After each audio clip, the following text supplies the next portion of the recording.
Et salut à tous les amis, c'est Doc et bienvenue sur la chaîne Le Futur est de retour. Ça y est, on est le 17 juin 2022. Je récupère enfin ma Tesla Model 3 Propulsion de 2022. Et qu'est-ce que je l'ai attendu cette voiture. J'ai pu en écumer des vidéos YouTube, des articles, des groupes Facebook pour pouvoir récupérer un maximum d'informations et être vraiment sûr de mon achat. Dans cette vidéo, dans un premier temps, je vais vous montrer comment s'est passée la récupération de la voiture à Signes, à côté de Toulon, près du circuit du Castellet. Ensuite, on fera un tour en images ensemble de la voiture et je vous donnerai mes premières impressions à chaud, comment j'ai vécu l'entrée dans cette Tesla Model 3. Ensuite, je vous expliquerai le parcours complètement hors norme que j'ai eu pour obtenir cette voiture et je ferai le parallèle avec la façon normale d'obtenir une Tesla, que ce soit de la commande jusqu'à la livraison. Ce qui intéressera ceux qui ont déjà commandé et qui attendent leur voiture ou ceux qui justement veulent passer commande. Enfin, je vous donnerai mes impressions à froid, c'est-à-dire quelques jours après avoir reçu la voiture, savoir si elle me plaît toujours autant, si je trouve déjà des petits défauts, ce que j'ai configuré en premier pour me sentir à l'aise dans la voiture, ce que j'ai adoré ou pas, et aussi ma première recharge. Allez, c'est parti!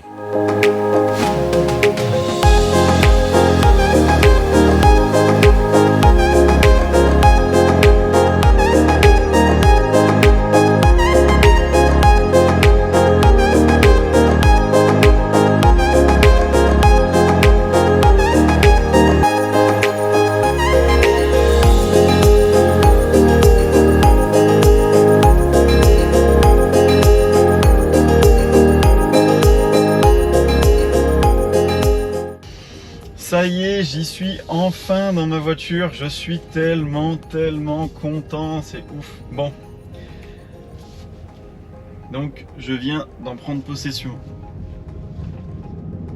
Petite insertion, c'était un endroit un peu dangereux s'il y a des motos qui arrivent. Alors, ça y est, je viens d'en prendre possession. Alors, elle était dans un état excellent, alors un petit peu sale, il faut savoir que j'habite dans le sud et que forcément on est sujet au pollen, aux poussières et tout, donc il y a un petit peu de pollen, un petit peu de poussière, elle n'était pas merveilleusement propre, mais ils ont fait l'effort et il n'y a pas de rayures liées à un nettoyage. Ça, très gros bon point de la part de Signes. Elle était vraiment dans un superbe état et toutes les Tesla qui étaient autour de nous étaient dans un état absolument superbe.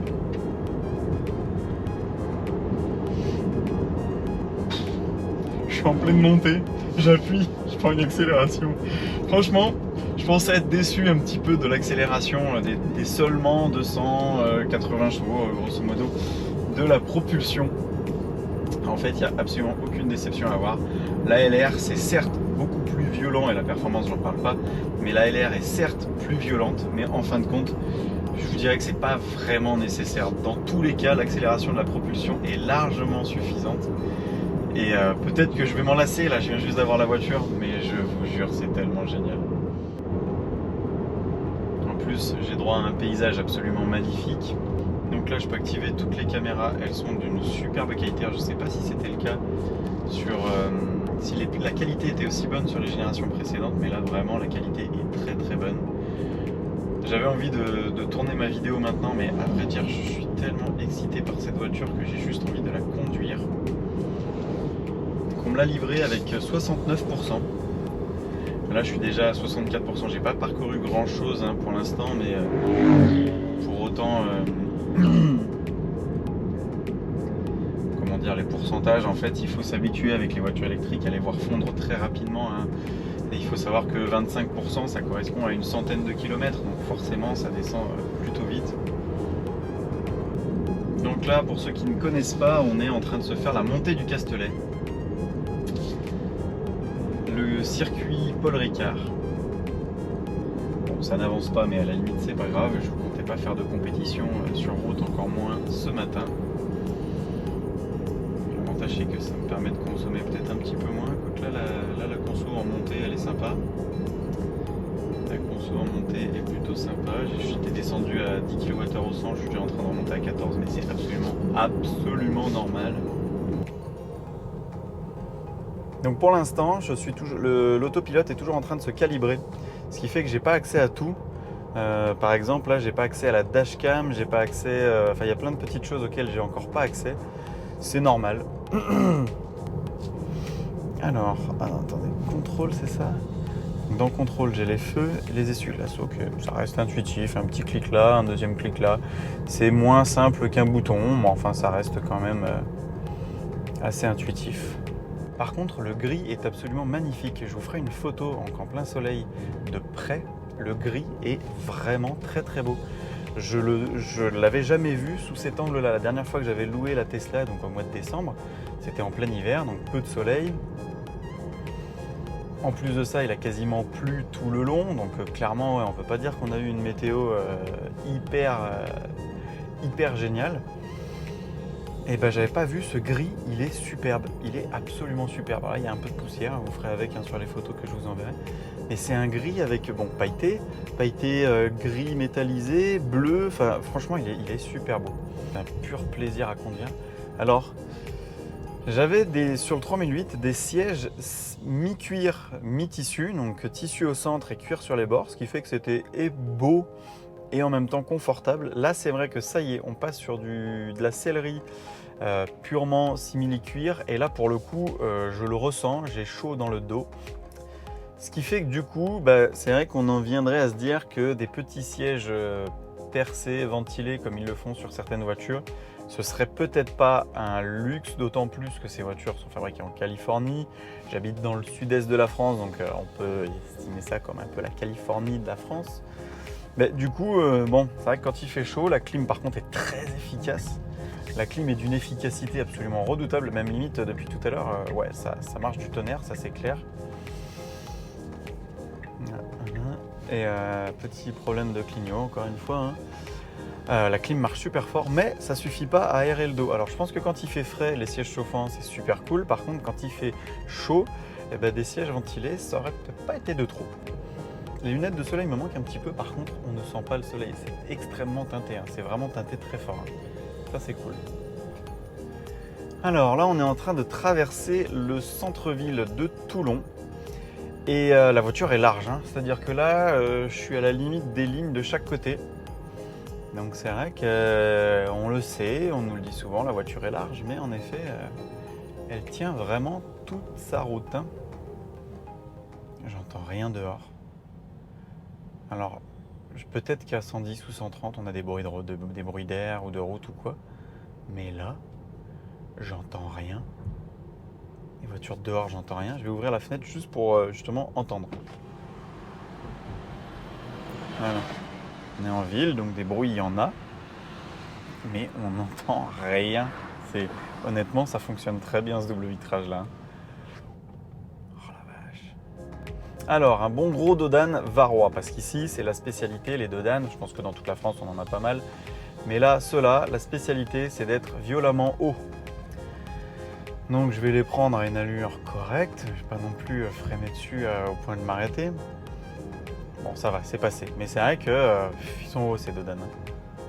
Alors, la circulation à Toulon, en ce moment, elle est un peu catastrophique à cause des travaux qu'ils sont en train de faire sur la voie rapide. Donc je pense que ça va être un peu l'enfer. C'est pas grave.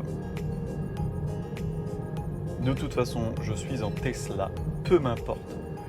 Du moment que je suis assis dans ma voiture. Le mec qui en peut plus de sa voiture. Mais en vrai, non, franchement, je l'ai tellement attendu aussi. Alors là, j'enregistre un tout petit peu parce qu'on est sur de la route détériorée. Donc, comment dire, déjà, ça rebondit, ça saute, c'est des travaux. Et en plus de ça, du coup, comme la route a une aspérité un petit peu spéciale, on l'entend beaucoup dans l'habitacle. Alors pourquoi du coup je tenais à le dire, parce qu'en fait c'est pareil, il y en a beaucoup qui disent bruit de roulement, bruit de roulement, bruit de roulement. Pareil, j'ai fait l'effort de me concentrer avant de vendre le 3008, savoir si vraiment j'avais beaucoup de bruit de roulement ou pas dans le 3008. Et j'ai l'impression que c'est pareil, voire même moins de bruit de roulement. Donc encore une fois, je pense que je ne veux pas détruire un mythe en disant il y a peut-être des bruits de roulement, je n'ai pas encore dépassé pour l'instant le 90. Mais en attendant, je ne trouve pas que ce soit alarmant, pénible, désagréable ou peu importe quoi. Alors certes, il y a peut-être des voitures qui sont plus silencieuses face à ces bruits-là, mais bon, rien de traumatisant en tout cas. Clairement, au contraire, elle est même hyper silencieuse, j'entends pas un bruit dehors. Là, c'est impressionnant, je parle normalement, je n'entends pas un bruit dehors. C'est génial. Et ça y est, à l'instant, je viens de pouvoir activer mon... Alors là, le régulateur adaptatif pour l'instant et l'autopilote dans un instant, je ne l'ai pas encore fait. Et ça y est, c'est fait. Donc là, je peux activer ces deux options. Donc à 65 km, c'est arrivé. Donc j'ai récupéré la voiture à 9-10 km, on va dire 10 pour que ce soit aussi simple. Il m'aura donc fallu 55 km de calibrage, sachant que là, la calibration vient de se terminer et je suis sur voie rapide. Donc je me demande si en fait ce qu'il lui fallait pas, c'était un tout petit peu de voie rapide où on roule un petit peu plus rapidement, tout simplement, pour pouvoir se calibrer correctement, même en allant un petit peu plus vite, je suppose. Ça y est, j'ai activé la première fois l'autopilote dans ma voiture. C'est la toute première fois.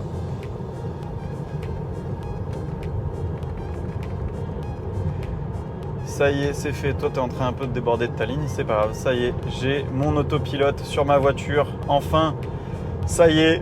Oh, je suis trop content, vous imaginez pas. Ça, si je l'avais eu dès le début, voilà. Voilà, je sais, il ne faut pas enlever les mains normalement et tout. Mais j'ai vraiment confiance en cet autopilote, il marche vraiment très bien. D'autant que je surveille la route, c'est-à-dire que je ne suis pas en train de faire tout et n'importe quoi en même temps. Alors, pour désactiver, voilà, là j'ai désactivé seulement l'autopilote. Et si je veux désactiver, peut-être vers le haut plutôt. Voilà, c'est ça. Donc là, j'ai tout désactivé. Je vais bientôt tourner pour aller chez moi.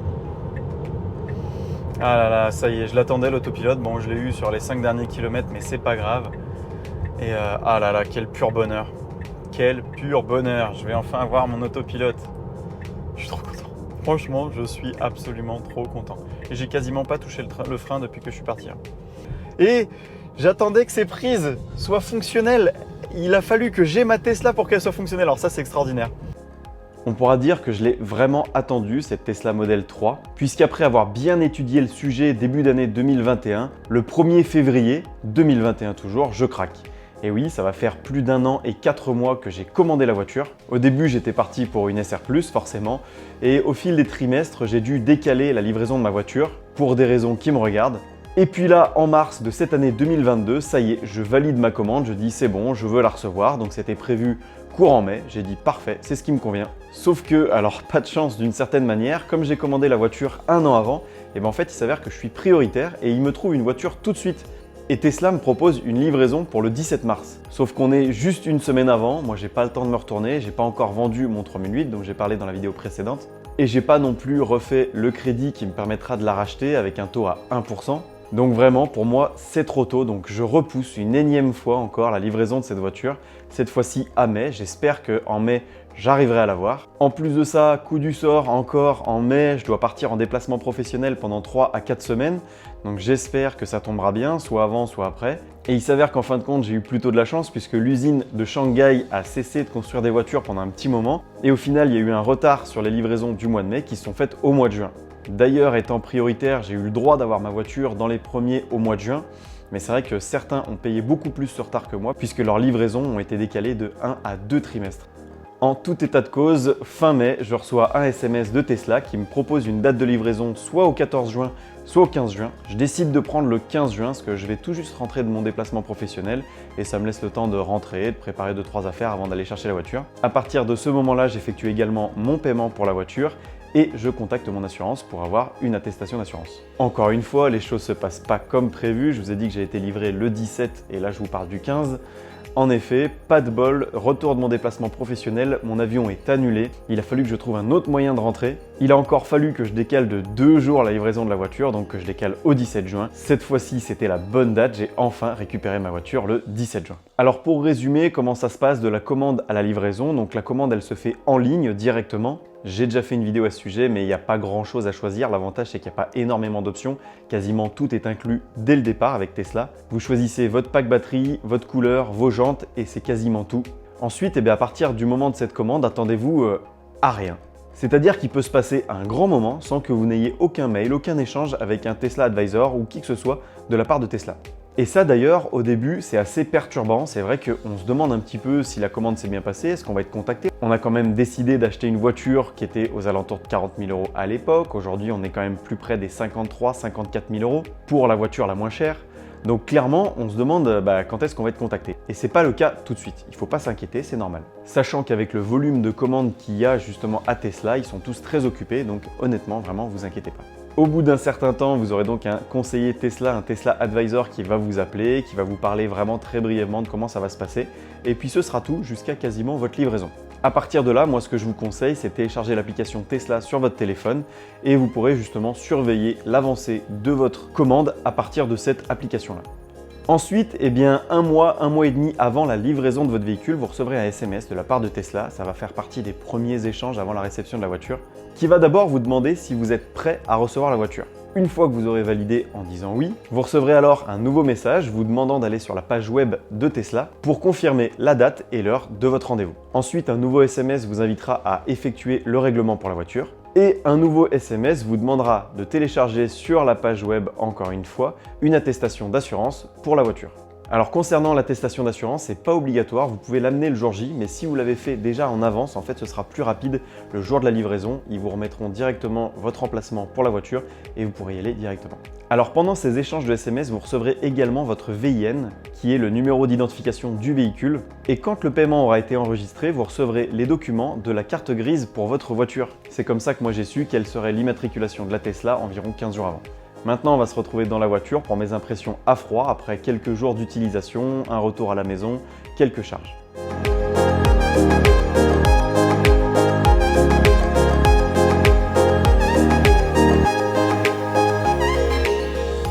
Ça fait maintenant quelques jours que j'ai la voiture, j'ai déjà parcouru un petit peu plus de 300 km. Et pour être tout à fait honnête, je parcours même des kilomètres qui me servent strictement à rien. Je me balade avec la voiture, je l'apprivoise comme qui dirait. Déjà, pour commencer, est-ce que j'ai trouvé des choses que je n'aurais pas vues lors de la récupération de la voiture? Eh bien non, la voiture était vraiment parfaite à la récupération. Là, elle est parfaite. Seul petit bémol, le lendemain de la récupération, j'ai entendu un très gros BAM pendant que j'étais en train de conduire et j'ai bien fait de regarder sur le capot. C'était un caillou qui avait tapé sur le capot de la voiture et du coup j'ai déjà un bel impact. Ce qui est dommage, c'est que j'ai prévu de faire un covering, mais que tant qu'il n'est pas en place ce covering, c'est la carrosserie qui prend. C'est dommage.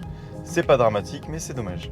Le confort, alors là le confort, l'assise comme toujours est excellente. Le confort pour moi de la voiture est toujours aussi bon. C'est sûr que les suspensions sont un petit peu fermes, comme on peut l'entendre assez souvent. Mais comme je l'ai déjà dit dans ma première vidéo sur la location de la Tesla au mois de décembre, personnellement je trouve pas ça désagréable non plus. C'est ok, elles sont un petit peu plus fermes. Au contraire, ça lui donne un côté un petit peu plus sportif. Mais pour autant, c'est pas non plus un tape-cul. On va pas se retrouver vraiment violemment secoué quand on prend cette voiture-là. Une petite chose que j'ai notée dès que j'ai récupéré la voiture, et que je m'y suis un petit peu habitué, mais c'est vrai que ça m'avait pas fait ça quand j'avais essayé la LR au mois de décembre. Je trouve que l'accélérateur est plutôt dur. Ah, une Kia EV6. Alors, je pense que maintenant, je m'y suis un petit peu habitué, mais c'est vrai que il me semblait que sur le 3008, l'accélérateur était beaucoup plus souple, beaucoup plus doux. Alors maintenant, on va parler de l'accélération. L'accélération de cette propulsion 2022, elle a diminué par rapport au SR+ des années précédentes. C'est-à-dire qu'on est passé de 5 secondes 6 à 6 secondes 1, donc on a perdu une demi-seconde sur 0 à 100. Est-ce que ça se ressent réellement à la conduite? Je ne peux pas le dire parce que j'ai jamais conduit de SR+ avant celle-ci, avant cette propulsion.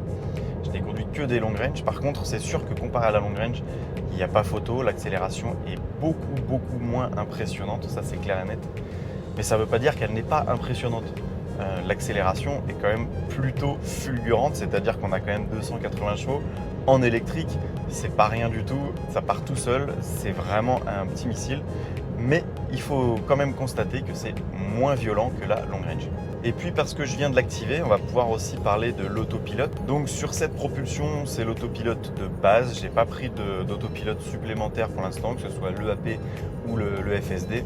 Pour être tout à fait honnête, je ne suis pas convaincu que les versions supplémentaires m'intéressent. Alors l'EAP aurait pu m'intéresser s'il n'était pas à 3 800 €, je l'aurais pris. Mais là, 3 800 € pour ajouter quelques fonctions insignifiantes, je trouve ça un petit peu trop cher ou dommage. Là par exemple, je vais devoir mettre mon clignotant pour doubler le véhicule devant moi. et ben il faut que, hop, voilà, un petit coup de volant. Ça par contre, je ne l'avais pas fait jusqu'à maintenant. Et une fois que je suis sur la voie de gauche pour doubler, là, je peux remettre l'autopilote. C'est vrai que d'habitude, je désactivais, je doublais et je remettais. C'est peut-être aussi simple comme ça. Par contre, ça fait mettre un petit coup de volant. Ça, la sortie auto, le stationnement auto, il y a 2-3 petites choses qui sont proposées par l'EAP qui pourraient être intéressantes. Mais en vrai, ça fait vraiment trop cher pour ce que c'est. Par contre, l'autopilote de base, il est parfait. Là, je suis sur une voie rapide limitée à 110 km/h, mais il se comporte parfaitement bien. Ça ne m'a pas empêché d'avoir déjà quelques petits freinages fantômes ou comportements un petit peu suspects ou étranges, mais pour autant, il fonctionne super bien. Panneau à 90, deux choix. Là, il vient de le voir. Soit je descends et hop, ça y est, il vient de prendre le 90. Il va descendre jusqu'à atteindre la bonne vitesse. En plus de ça, ça me recharge un peu, c'est nickel. Regardez, même sans toucher le volant, j'ai confiance. Honnêtement, cet autopilote, on a vraiment confiance en lui.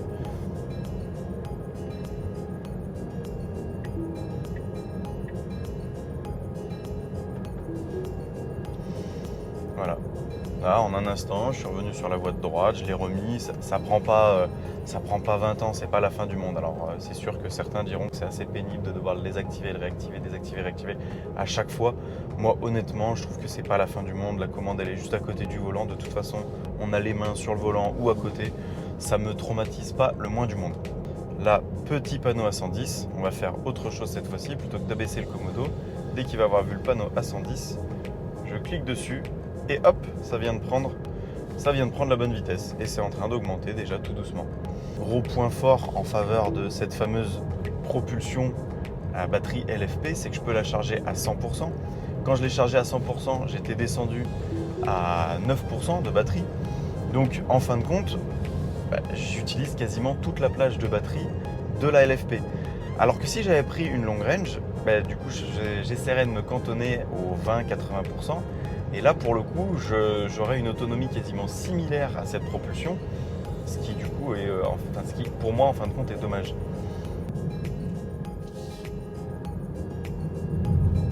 Un bonheur à conduire sur route sinueuse, c'est un bonheur. Voilà, donc là vous allez avoir la descente du Castellet et le bruit ambiant de la voiture pendant cette petite descente.